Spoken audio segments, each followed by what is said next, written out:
Hello, everybody, and welcome to the presentation for submission 2505 on statistical and data literacy in policymaking. My name is Gaby Umbach. I'm part-time professor at the Robert Schuman Center for Advanced Studies of the European University Institute in Florence. And at the Schuman Center, I direct the research area on knowledge governance and transformations of the global governance program. I'm going to present to you today some insights into conceptual reflections that we published in a special stream of the of the Statistical Journal of the International Association of Official Statistics in June this year, where we reflected in 4 articles and one extended introduction on conceptual features of statistical and data literacy in policymaking. I'm going to do so in 3 different parts. The first part will deal with the political and systemic environment, so with evidence-informed policymaking. Then I'm going to go into relevance and role of statistics and data use in politics and policymaking before I come to the conceptual patterns of statistical and data literacy in policymaking. If and when we look into evidence-informed policymaking and the use of statistics in politics, we indeed have to deal with this evidence turn in policymaking that we witnessed over the past 20 years. So evidence-informed policymaking underlines the relevance of rational and scientific evidence, so rational approach to policymaking and the use of scientific evidence in policymaking in a way that this evidence shall inform the political process and the policy process without affecting the objectives of policies. So while it indeed shall present the basis for decision taking, it shall only have a decision function. It shouldn't have a framing or policy design function as such. So the rational assessment of available evidence shall justify and support policy options. This indeed requires different sources of information and of evidence entering into policymaking. And if we look into the types of evidence that are used, we identify most different types, which range from abstract knowledge over factual, practical knowledge, but also subjective knowledge. So while we have data and statistics as potentially the most hard evidence to be presented, the most factual evidence to be injected into policymaking, we also have judgment, experiences, qualitative insights and analysis, behavioral insights as decision support and justification tools. The general assumptions concerning different types of evidence is, however, that the more rigorous scientific approaches and designs produce better evidence, and hence the particular role and function of statistics and evidence-informed policymaking as potentially the most hard form of evidence that can be presented. What constitutes good evidence for policymaking? So the different dimensions of the usefulness and the quality of evidence are indeed these ones: credibility, salience, and legitimate. So evidence that is adequate for the argument in case is obviously a credible one. So the adequacy of the evidence presented and the link to the arguments that it should support, the salience. So indeed, is the evidence speaking to the issue at hand and to the needs of policymakers, and the legitimacy, meaning obviously stakeholder engagement. Are different values respected? Is the evidence legitimate? So you see that with the evidence turn in policymaking, we not only had an impact on how policies are justified and supported, but also on how evidence is assessed and regarded in policymakings. With these characteristics of evidence-informed policymaking, so the rational and scientifically rigorous approach to policymaking, injecting scientific evidence into policymaking, there are obviously coming along challenges for evidence-informed policymaking. And these challenges create different problems and are manifested in different problems, meaning that public administrations obviously need to engage with various types of evidence, with various types of data, academic research, and here potentially missing time, missing literacy, and also missing links to science and experts are issues that make evidence-informed policymaking very difficult for the political system. A behavioral element comes in that potentially policymakers, so the decision takers, cannot or might not be willing to consider all available evidence, because indeed the selection of evidence is in a way interest-bound, value-bound. Priorities impact on the selection of evidence. So we have cognitive biases at hand that make it challenging for policymakers to indeed decide and use all evidence at hand and all data that can be presented.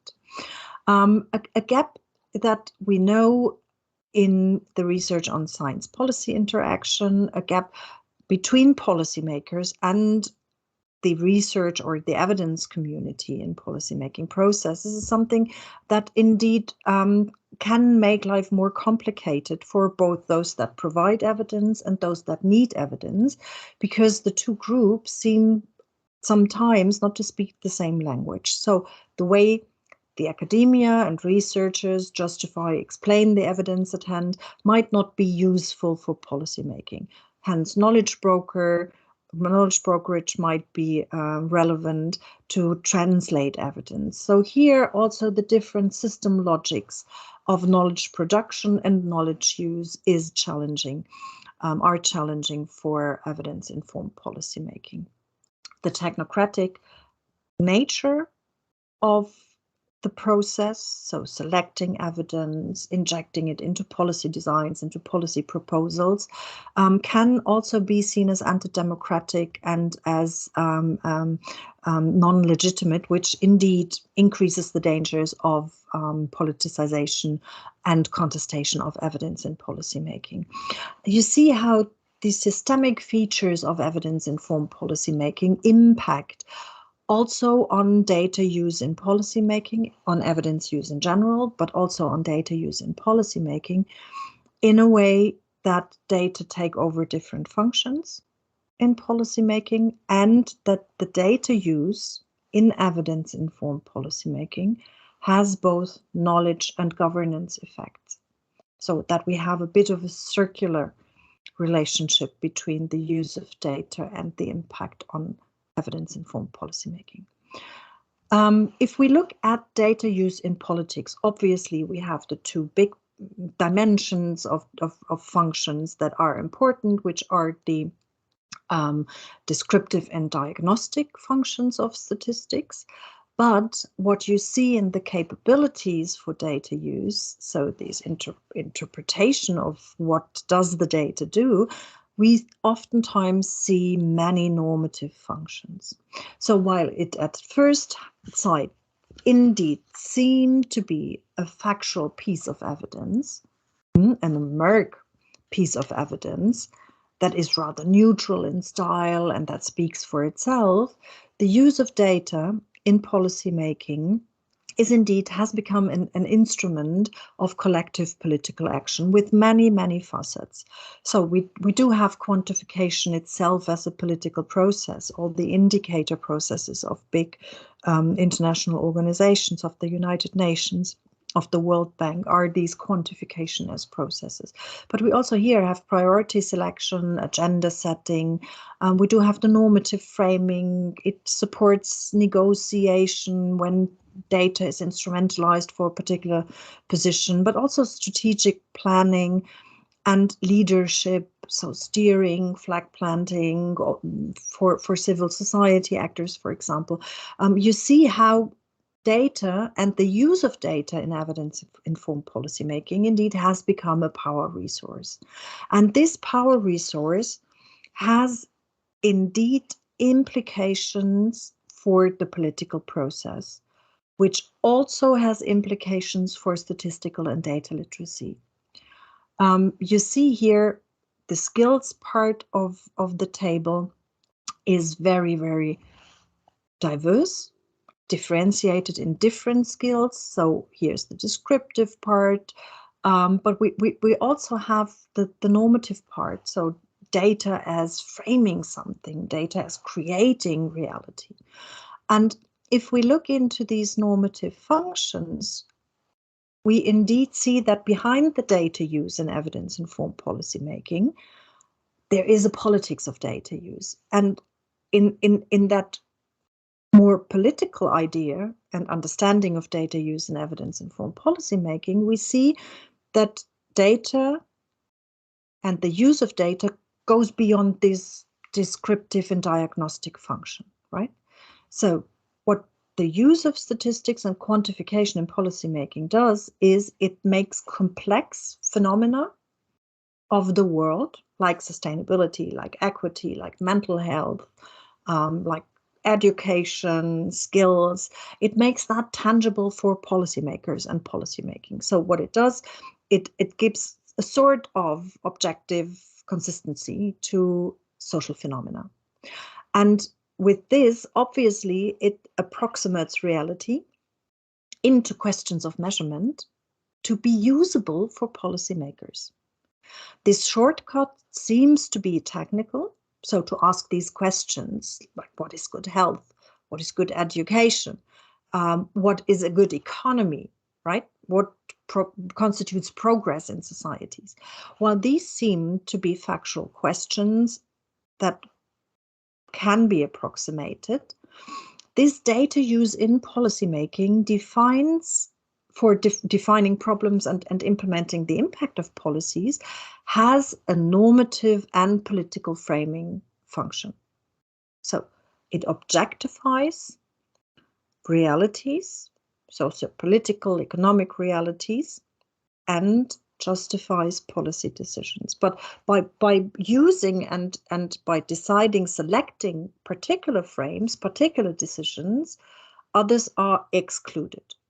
So here we indeed have a huge impact of data use, of statistics in policymaking on framing, exclusion, inclusion, log-in of understandings of societies at a certain point, which then become relevant for policy design, implementation, and policymaking. So what we do see is that while it supports the evidence turn in policymaking, the data use also frames societies, and as the quantification process has become a way of doing politics. So using data is not just one piece of evidence as compared to another piece of evidence, so as qualitative analysis, for example, it is also a way of doing politics. Using indicators and indicator processes has become a way to do politics in global governance, but also in supranational and national governance. And with that, obviously, data have become one of the most important resources and instruments for collective political action. So you see, while we think of data use in policymaking and data and statistical literacy, we first have to look into the functions to understand the normative dimension behind it, to understand why data literacy can't just stop with the technical skills required for data analysis. So looking at the effects of data use in policymaking, we come to two parts. One is focusing on the knowledge effects, the other is focusing on the governance effects. So if we look into the knowledge effects, these very much focus on this beyond descriptive and diagnostic function, so the normative aspect and the normative impact on politics, but also on skills required, right? So using data in policymaking is not only part of the political process, it's also part of the knowledge production process. So what we do here is framing, knowledge production, inclusion and exclusion of dominant or predominant frames and paradigms, and it gives a metrological attitude towards the definition of our macrosocial and societal realities. So what we do when we use data, we normalize and naturalize what we count and measure. And these these processes are always interest and value led. So it creates opportunity structures, it empowers particular pieces of knowledge vis-a-vis others that don't have majority character. And by doing that, we frame our societies. We frame multidimensional judgment about our realities. But what, in the global governance context at least, seems to be in the beginning of the data culture in politics, seems to have been not at the forefront of reflections, is that this needs to be contextualized. And obviously it needs to be used, the knowledge that has been created. So data use is not just a political instrument, but it also frames our knowledge, what we accept as societal paradigms, what we accept as knowledge that can be used. It has governance effects, obvious. I already referred to the quantification as a political process. So the political process itself is governed by the use of data, the doing business, the Human Development Report, the European semester. We have more and more governance processes that follow the logics of data creation, data assessment, impact assessment, and these instruments are indeed political power resources. They exclude and include actors into the governance of these quantification processes, and they obviously have soft coordination potential because they also are used in a para-regulatory manner. So in global governance, indicator processes are very much at the heart of official development assistance, for example, of measuring the progress of nations to then be eligible for development aid. So these have indeed many different functions in a para-regulatory manner, but they also function as advocacy and branding tools. So Transparency International, for example. So activism through numbers is something that we have seen as a new element of the governance of quantification. And also this element, these effects on governance have an impact on the skills that are required to navigate data and statistical literacy in policymaking. The effects the use of data in policymaking has, both on governance and on knowledge, but on also in general, more in general, on the political process, have obviously ethical implications. So the ethics of the data use also impact on data literacy needs. What do I mean by that? So this normative use of data to frame certain paradigms, to frame certain policy ideas, reflects interests, values, and perception of what is real or what can be real. And who defines that and what is defined has huge ethical implications for societies. And anyone using data in policymaking needs to be aware of these processes and implications. So these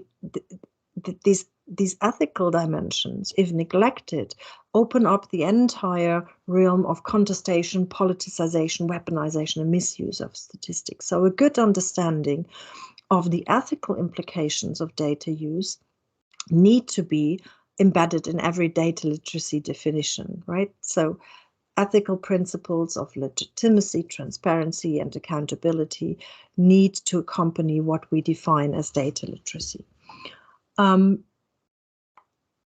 Coming to evidence-informed policymaking and data literacy. Obviously, it's important to understand that data literacy, the technical part of statistical literacy, is not sufficient if we want to have literate data users in policymaking. Evidence-informed policymaking and data use requires certain literacies intersectionality, as I call it. So it's important to keep in mind that data use has different functions and has different contexts, that the use of data impacts politics both on the knowledge and the governance side, and that therefore data literacies and different literacies need to be thought together. So everyone engaged in policymaking and using data and statistics need to have a broader understanding than just the technical statistical literacy. So it's not just about the focus on technical abilities. As you see here, we do have the conceptual framing that is relevant. We do have the data skills, the data collection skills, but also interpretation. And here context comes in, right?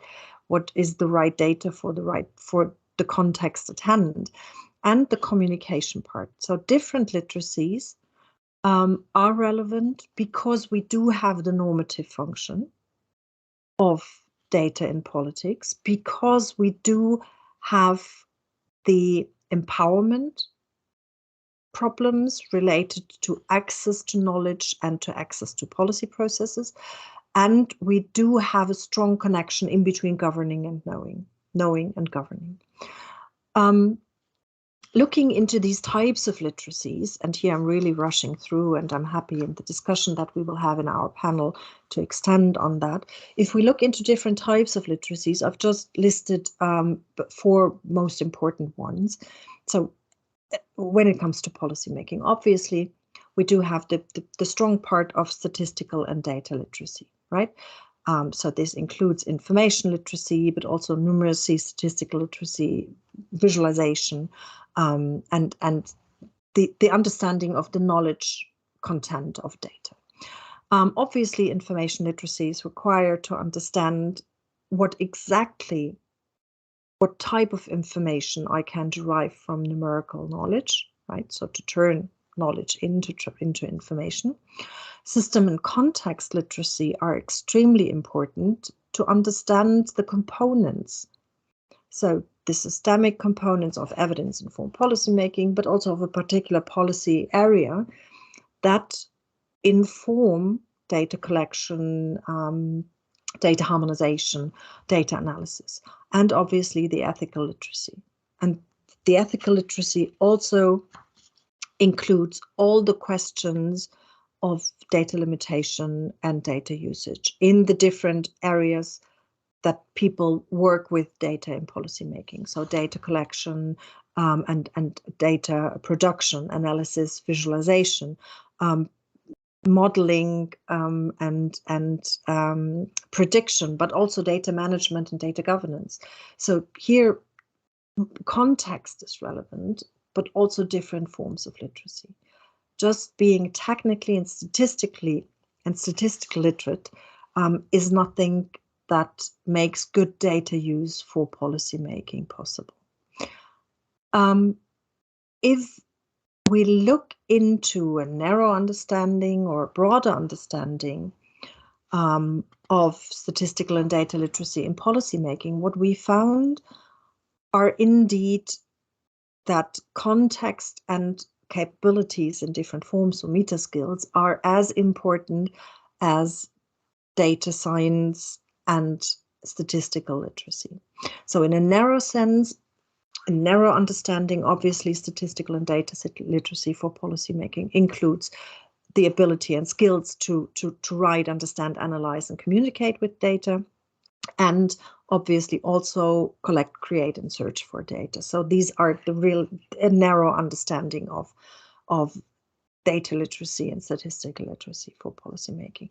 If we look into policymaking, and that's why I explained the evidence-informed policymaking and the effects of data use in policymaking, if we look into the broader understanding and what makes statistical and data literacy special in policymaking, we see that beyond the narrow understanding of skills, data skills, more capabilities and more meta skills at a systemic level, but also at a context level, are required to understand the quality of data in a particular context. Can I use this data? What limitations Does the data carry?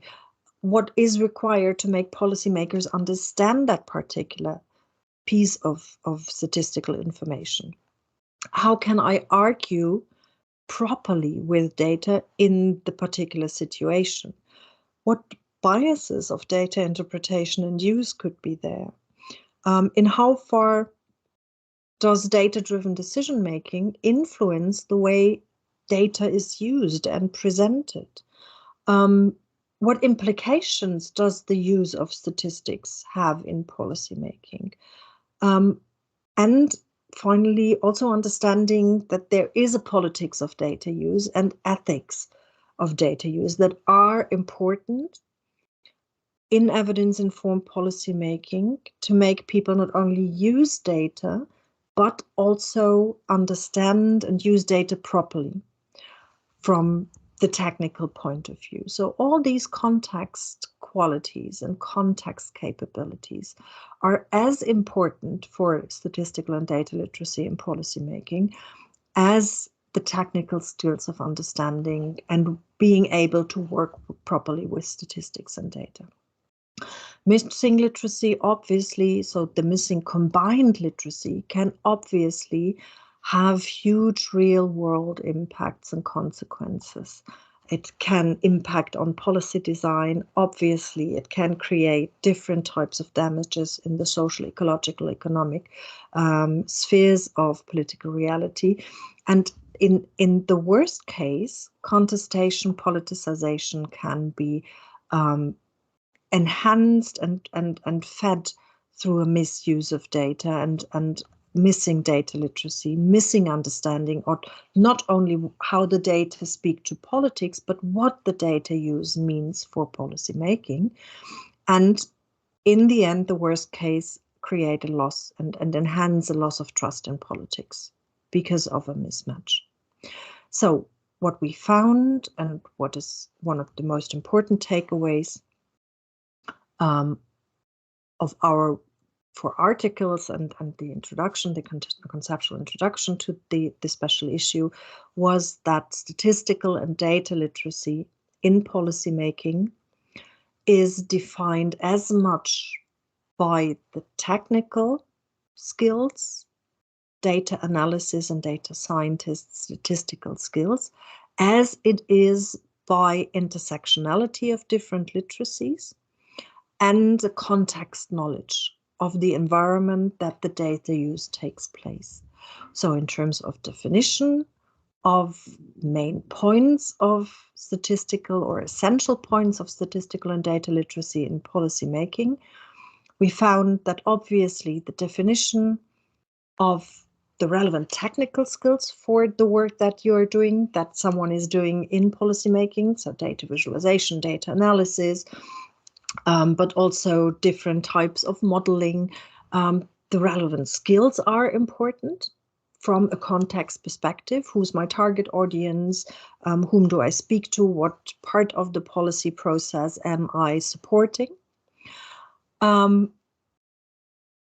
important is to relate data literacy and the role of data literacy in my particular function, in the function of within the political process, to other literacies.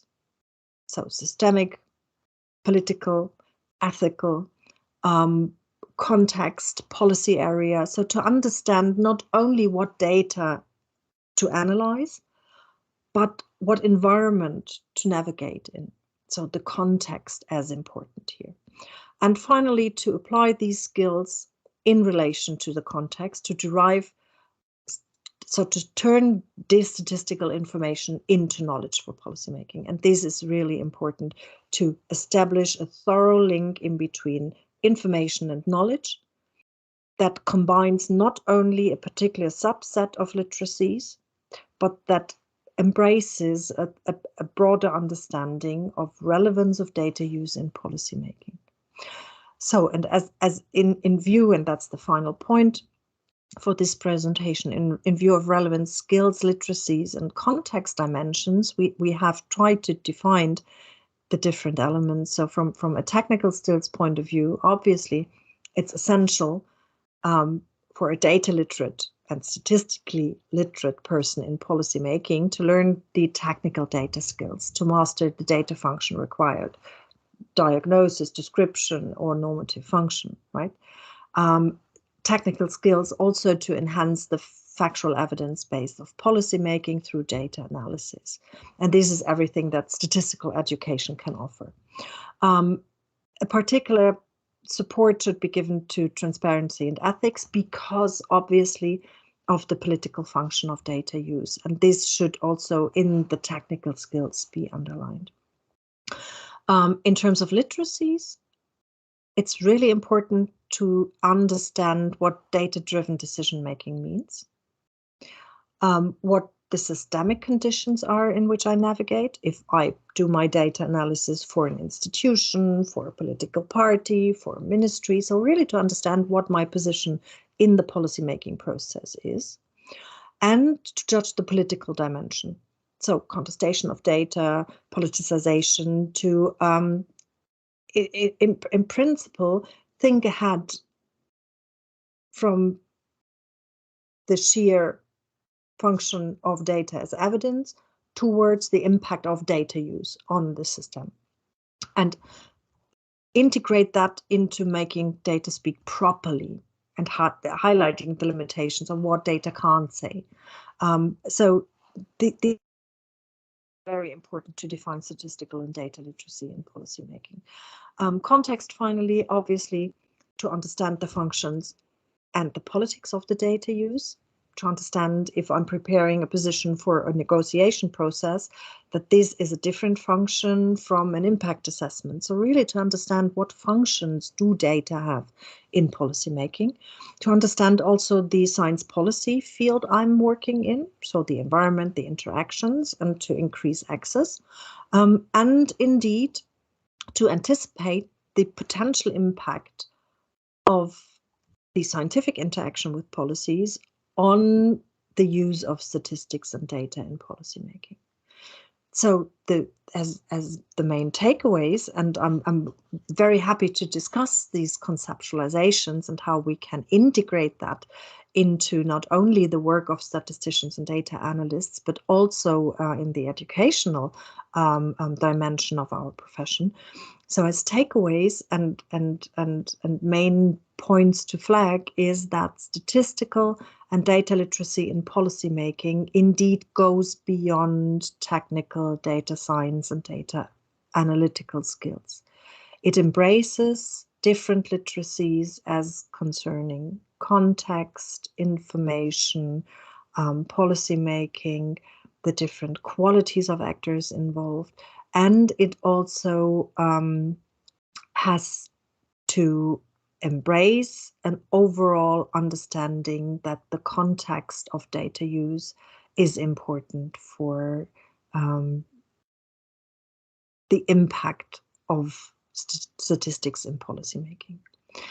I hope that the short introduction to the paper will inspire a very nice and very interesting and informative discussion during our panel, and I'm very much looking forward to our discussion. Thank you very much.